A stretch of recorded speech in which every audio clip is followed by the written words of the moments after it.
ang hilumon nga espiritu, maaghop nga espiritu. Kabalo mo siya maaghop or sa English pa make. Kanang word nga make, kombinasyon ka na kinaiya sa patience o humility. Kung ikaw mapainom sanon, i-combine mo na kinaiya sa mapasinsiyahon.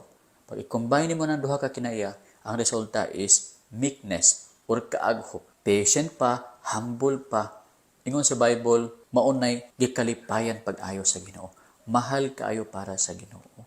Unay dapat nga suuton sa mga asawa. At manon pag-ayo sa asawa nga kinaiya. Kung mapakita nimo na sa imong bana nga dili gatuo, dakong possibility nga kanang bana nimo mawin nimo na siya padulong kang Kristo Jesus. Kana bitaw moingon bitaw mo nga mag-anad manggod pastor kung magsinalbahis pagkatapos imurang binuatanan pag-ayo, mag-anad manggod. Now, siguro tinuod mo nga naay case nga nabag-ugid sila kay maldita kay ka. Pero kasagara ang nahitabo nabunog ang mata sa asawa, gikulata sa bana, nagbulag ang pamilya.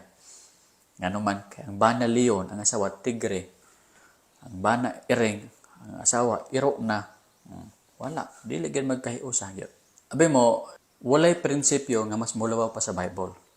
Kanang prinsipyo ningmo nga mag-anad man ko dapat tampalason sad aron nga mousab. Now dili na mo prinsipyo sa Bible.